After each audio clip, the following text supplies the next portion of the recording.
Frère, sœur, arrête-toi un instant. Respire profondément et demande-toi, qu'est-ce qui pèse aujourd'hui dans ton cœur? Est-ce une dette que tu n'arrives pas à rembourser? Une douleur qui te ronge en silence? Une peur du lendemain qui t'empêche de dormir? Peut-être que personne autour de toi ne le voit, mais toi, tu sais.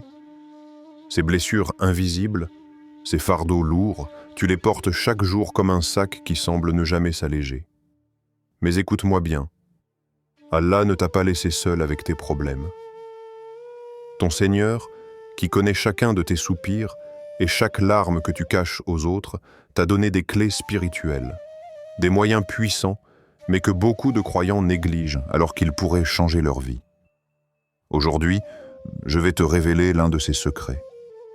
Un trésor souvent ignoré, mais qui peut devenir pour toi une arme, une guérison et une lumière. Ce secret, c'est une prière spéciale, directement liée à la sourate Al-Mulk. Cette sourate que le prophète a décrite comme une protectrice, une intercesseuse, une compagne fidèle dans ce monde et dans l'au-delà. Cette prière n'est pas un rituel vide. Elle n'est pas une recette magique comme certains pourraient l'imaginer. Non, elle est un pont entre toi et ton Créateur, une preuve de ton tawakkul, cette confiance absolue que tu places en Allah, même quand la logique humaine ne trouve plus de solution. Alors je vais te demander une chose. Écoute attentivement chaque mot de ce rappel, parce qu'il pourrait être une réponse à ta propre situation. Et surtout, reste bien jusqu'à la fin de cette vidéo, car j'ai préparé pour toi une surprise, quelque chose de spécial qui viendra compléter ce que je vais t'enseigner. Mais avant d'aller plus loin, laisse-moi t'inviter à poser une petite action qui, crois-moi, peut avoir un grand impact. Si tu n'es pas encore abonné à cette chaîne Le Pouvoir du Tawakkul, fais-le maintenant et active la cloche pour ne rien manquer des prochains rappels. Ici, on avance ensemble dans la foi, on transforme nos épreuves en force et on apprend à lâcher prise sans abandonner. Ensuite, je veux que tu participes activement à ce rappel. Écris en commentaire un mot ou une phrase qui reflète ce que tu recherches à travers cette vidéo. Ça peut être lumière, paix, solution, ou même une doua personnelle. Ton commentaire ne sera pas seulement une écriture sur un écran. Il sera une intention, une preuve que tu cherches réellement à te rapprocher d'Allah. Et si ce rappel touche ton cœur, partage-le à un frère ou une sœur qui traverse une épreuve. Parce que tu ne sais jamais. Un simple partage peut être une cause de soulagement pour quelqu'un qui était au bord du désespoir. Frère, sœur, la vie est un voyage semé d'embûches. Mais chaque difficulté cache une opportunité de revenir plus fort, plus proche de ton Seigneur. Et si tu es ici, en train d'écouter ces paroles, sache que ce n'est pas un hasard. C'est peut-être un signe qu'Allah veut t'attirer à lui, qu'il veut te rappeler que tu n'as jamais été abandonné. Alors ouvre ton cœur, libère ton esprit des distractions et laisse cette parole pénétrer dans ton âme. Allah est avec toi, il t'entend, il te voit. Et il a déjà mis entre tes mains une clé pour alléger ton fardeau. Sourate Al-Mulk est cette prière spéciale que je vais te détailler. Ne vois pas ce moment comme une simple vidéo YouTube, non. Vois-le comme une rencontre intime avec une vérité spirituelle qui pourrait transformer ta vie. Es-tu prêt? Alors répète dans ton cœur. Je place ma confiance en toi, ô Allah. Et entrons ensemble dans ce rappel, pas à pas. Étape 1. La préparation, les ablutions et l'intention. Imagine ce moment. Tu es dans ta maison, le monde extérieur est bruyant, mais à l'intérieur de ton cœur, il y a un besoin urgent. Celui de déposer tes fardeaux aux pieds d'Allah. Alors, tu te diriges vers l'eau. Car avant d'entrer en prière, tu dois d'abord purifier ce que les yeux voient, mais surtout ce que le cœur cache. Tu ouvres le robinet et l'eau coule. Ce n'est pas juste de l'eau, c'est un symbole. À chaque goutte qui glisse sur ta peau, Allah efface non seulement les impuretés visibles, mais aussi les petites fautes qui alourdissent ton âme. Quand tu te rinces les mains, c'est comme si tu disais « Ya Allah, je dépose entre tes mains tout ce que j'ai touché qui t'a déplu. » Quand tu rinces ta bouche, tu purifies tes paroles, comme une promesse de ne plus utiliser ta langue pour autre chose que pour ton rappel. Quand tu laves ton visage, c'est comme si tu effaçais les traces de fatigue, de tristesse, de colère, pour présenter à Allah un visage apaisé tourné vers lui. Chaque geste des ablutions devient une libération. Tu n'es plus la même personne qu'il y a quelques minutes. Ton corps est lavé, mais ton cœur aussi se prépare à rencontrer celui qui ne t'a jamais abandonné. Puis, tu te diriges vers ton tapis de prière. Tu te tiens debout, pas devant un roi terrestre, mais devant le roi des rois. Et là, une étape cruciale commence, l'intention. Car ce qui distingue un simple mouvement physique d'un acte d'adoration, c'est ce qu'il y a dans le cœur. Tu pourrais faire 4 rakas comme une gymnastique spirituelle, mais si ton intention est absente, tu passes à côté de l'essence. Alors tu fermes les yeux et tu laisses ton âme parler. Tu dis, par exemple, « Ô Allah, toi, qui es le plus miséricordieux, je viens à toi dans ma faiblesse, avec mes soucis et mes problèmes.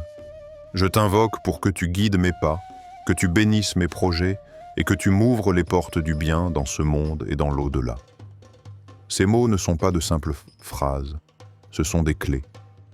Chacune ouvre une porte en toi. Quand tu dis « Je viens à toi dans ma faiblesse », tu reconnais ta dépendance totale envers lui. Quand tu demandes qu'il bénisse tes projets, tu rappelles que rien ne réussit sans sa permission. Et quand tu lui demandes d'ouvrir les portes du bien, tu admets que parfois, tes yeux ne voient pas ce qui est réellement bon pour toi, mais qu'Allah, lui, sait. Ton intention, c'est comme une boussole. Si elle pointe vers Allah, chaque mouvement, chaque récitation devient une lumière inscrite dans ton livre. Si elle se perd, la prière n'est plus qu'un vide. Souviens-toi, ce moment d'intention, c'est une conversation intime avec ton Seigneur. Il n'y a pas besoin de longues phrases, pas besoin de belles formules. Parle avec ton cœur. Parfois, un simple « Ya Allah, aide-moi » vaut plus que 1000 discours. Et te voilà prêt. Tes ablutions ont lavé ton extérieur. Ton intention a aligné ton intérieur. Tu n'es plus seulement un être humain rempli de soucis. Tu es maintenant un serviteur prêt à entrer dans une audience privée avec le Tout-Puissant. Étape 2. La première, Raka. Maintenant, frère, sœur, tu es debout face à la Qibla. Tu as quitté le monde derrière toi. Devant toi, il n'y a rien d'autre que la Kaaba vers laquelle tu diriges ton cœur, même si tes yeux n'y sont pas. Tu lèves tes mains en disant « Allahu Akbar ». 3 mots simples, mais qui écrasent tout ce qui te pèse. Allah est plus grand que ton angoisse, plus grand que ta peur de demain, plus grand que ton problème que tu pensais insurmontable. Chaque fois que tu prononces « Allahu Akbar », c'est un rappel que rien ne peut rivaliser avec lui. Puis, tes mains se posent sur ta poitrine et la récitation commence. La Fatiha. Ces versets que tu as peut-être récités des milliers de fois, mais qui restent une ouverture à chaque prière. Tu demandes la guidance, la droiture, la protection contre l'égarement. Et ton cœur, s'il est attentif, se rappelle que chaque pas que tu feras après cette prière dépend de cette guidance. Ensuite vient la récitation de la sourate Al-Mulk. Elle n'est pas choisie par hasard. Elle est la sourate qui, selon les paroles du prophète, intercédera pour son récitant. Elle est comme une compagne dans l'obscurité de la tombe. Alors, quand tu la récites dans cette première raka, tu ne fais pas que répéter des mots. Tu t'habilles d'une lumière invisible qui te suivra bien au-delà de cette vie. Puis, tu inclines ton corps pour le ruku. Ton dos se courbe, tes mains saisissent tes genoux, et tu dis « Subhana Rabbiyal Azim » Gloire à mon Seigneur, le majestueux. Tu reconnais sa grandeur et ton humilité. Dans ce geste, tu avoues que tu n'es rien sans lui. Tu te redresses et dis « Rabbana lakal hamd » « Ô notre Seigneur, à toi la louange ». Ici, tu reconnais que tout ce que tu as, tout ce que tu vis, même les épreuves, mérite d'être ramené à une seule source, Allah. Puis vient le moment le plus intime, la prosternation. Ton front touche le sol et tu dis « Subhana Rabbi al-A'la » Gloire à mon Seigneur, le Très-Haut. Toi, la créature, tu poses le symbole de ta dignité, ton visage, dans la poussière, pour reconnaître que le vrai pouvoir, la vraie dignité, appartiennent à Allah seul. Tu te redresses brièvement en jalsa, puis tu replonges dans une seconde prosternation. Et là, si ton cœur est attentif, tu sens quelque chose d'étonnant.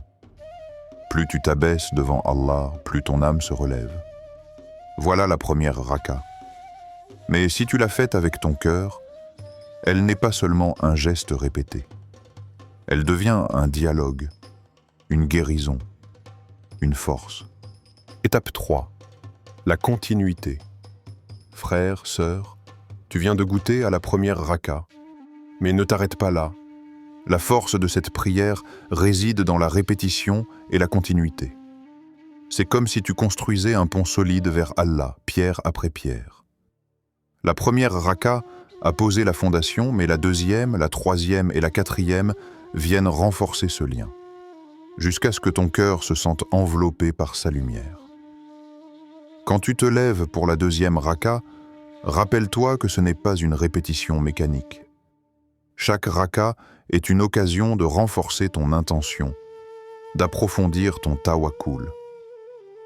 Tu récites encore Al-Fatiha, et une nouvelle fois sourate Al-Mulk. Certains pourraient penser, mais pourquoi répéter la même sourate à chaque raka?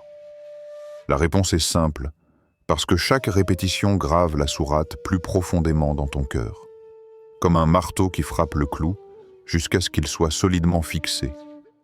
Chaque verset devient une lumière qui descend sur toi. Imagine ton âme comme une pièce sombre.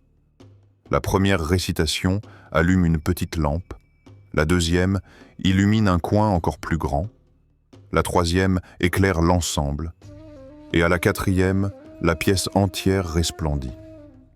Voilà pourquoi tu ne dois pas voir ces répétitions comme un poids, mais comme une progression vers une clarté intérieure. En ruku, quand tu dis Subhana Rabbi al-Azim, répète-le avec une intention différente à chaque fois.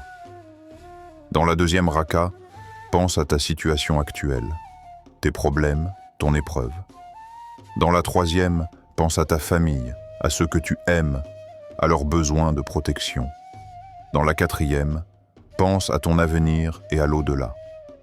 Chaque inclinaison peut être dédiée à un pan de ta vie, que tu places entre les mains du majestueux. Dans le sujud, laisse-toi aller à une sincérité totale. Chaque prosternation est une descente plus profonde dans l'intimité avec ton Seigneur. La deuxième raka, c'est comme si tu disais « Ya Allah, je t'offre mes blessures ». La troisième « Ya Allah, je t'offre mes projets ».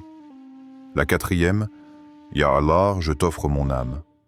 Et crois-moi, quand tu donnes tout, Allah ne te laisse jamais les mains vides. Cette continuité t'apprend aussi une leçon spirituelle. La persévérance. Trop de croyants abandonnent après une ou deux tentatives. Mais Allah aime ceux qui répètent, qui reviennent à lui encore et encore. Comme une goutte d'eau qui tombe sur une pierre et qui finit par la creuser, ta répétition de sourate al-Mulk, raka après raka, finit par marquer ton cœur d'une empreinte indélébile. Alors, pendant ces 4 rakas, ne cherche pas seulement à faire les gestes correctement.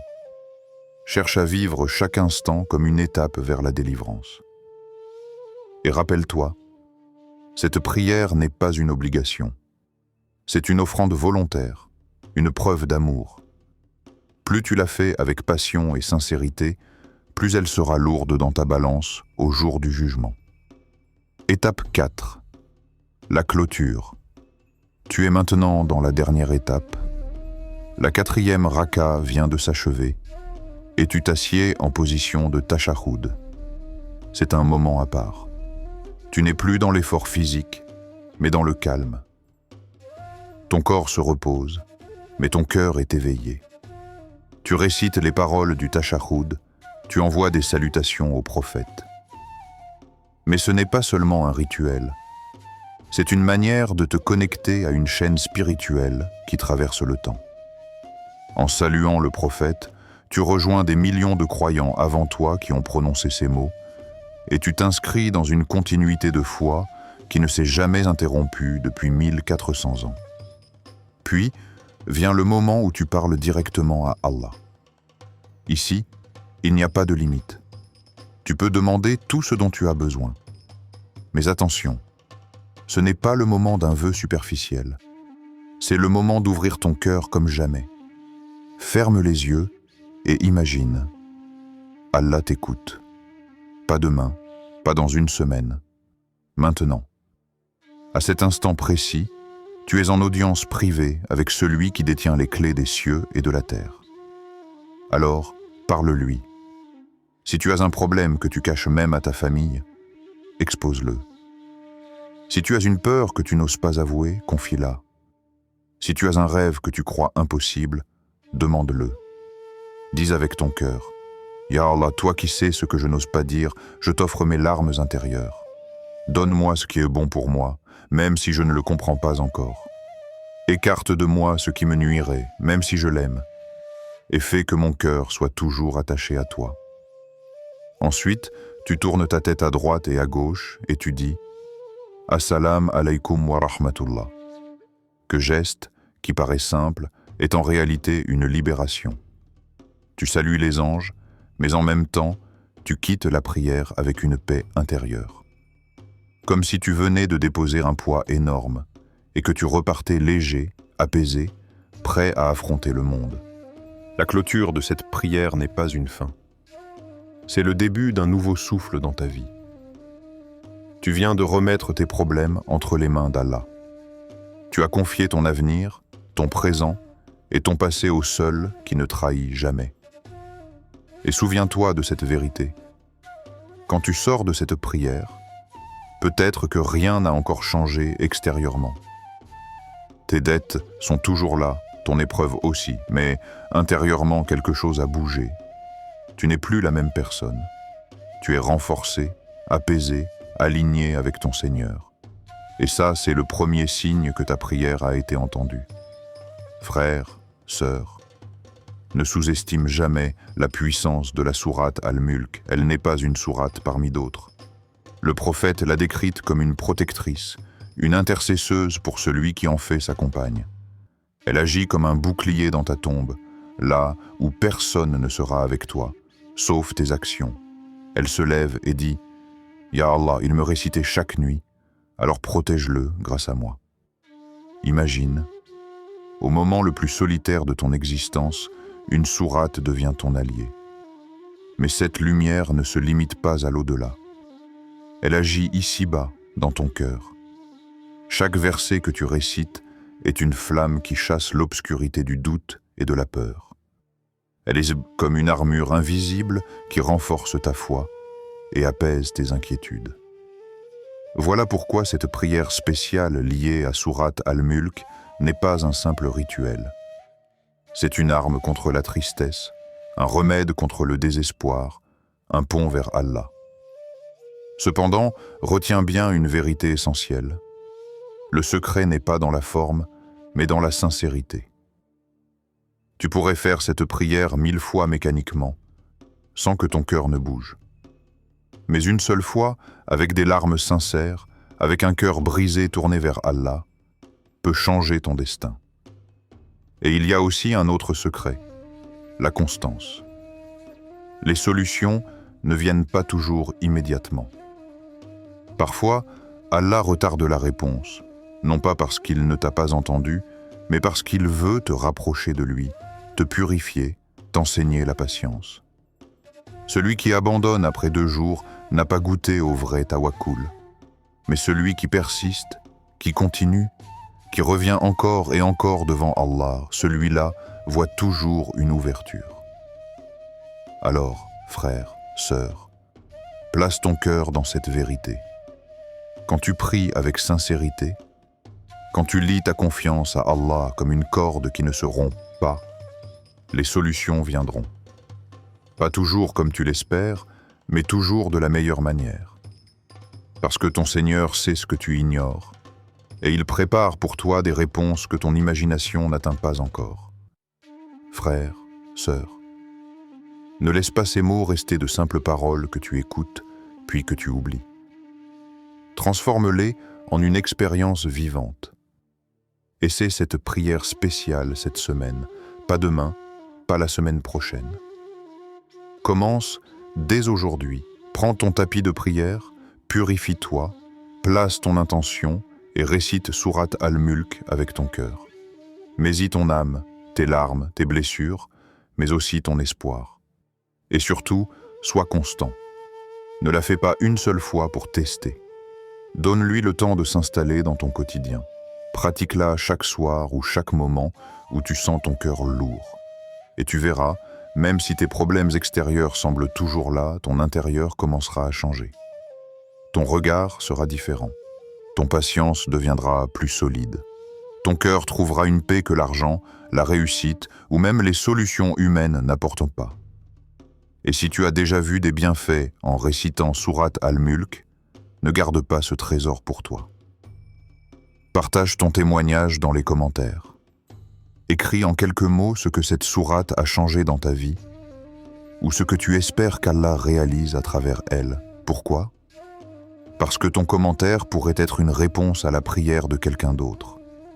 Peut-être qu'un frère ou une sœur qui lit ton témoignage, au bord du découragement, reprendra courage et retournera à Allah. Parfois, une phrase suffit à sauver un cœur. Maintenant, laisse-moi te poser une question. Veux-tu continuer à recevoir des rappels qui nourrissent ton âme et renforcent ton tawakkul ? Si ta réponse est oui, alors abonne-toi dès maintenant à cette chaîne Le Pouvoir du Tawakkul. Ici, chaque vidéo est une dose de motivation spirituelle. Chaque rappel est une main tendue pour te rappeler que tu n'es pas seul.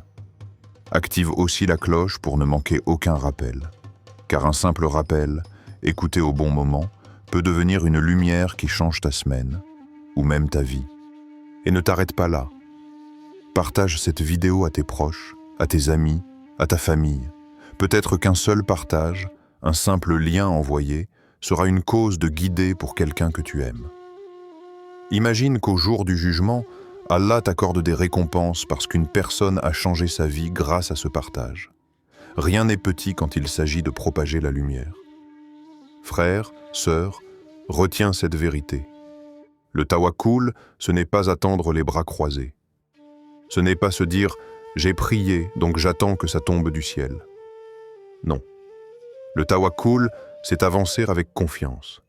C'est poser des actes, utiliser les moyens qu'Allah a placés devant toi, mais en gardant ton cœur attaché uniquement à lui. C'est comme marcher dans la nuit avec une lampe. Tu continues à avancer même si tu ne vois pas tout le chemin, car tu sais que celui qui éclaire est avec toi. Alors aujourd'hui, je t'invite à poser 3 actions concrètes. 1. Essaye cette prière spéciale avec Sourate Al-Mulk. Pas seulement comme une routine, mais comme un dialogue intime avec Allah. 2. Partage en commentaire un mot, une phrase, une doua ou un témoignage en lien avec ce rappel. Fais de ton commentaire une graine spirituelle qui pourra germer dans le cœur d'un autre croyant. 3. Abonne-toi et partage cette vidéo. Rejoins cette communauté du pouvoir du tawakkul, une famille de croyants qui avancent ensemble avec foi, persévérance et sérénité. Frères, sœurs, je termine par cette pensée. Si tu es arrivé jusqu'ici, si tu as écouté jusqu'au bout, ce n'est pas un hasard. C'est peut-être Allah qui voulait que tu entendes ce rappel. Alors ne laisse pas ce moment s'éteindre. Passe à l'action, nourris ton âme. Et rappelle-toi toujours, Allah est avec ceux qui lui font confiance. Le tawakkul, ce n'est pas rester immobile. C'est avancer pas à pas, avec la certitude qu'Allah ouvre toujours la meilleure des portes.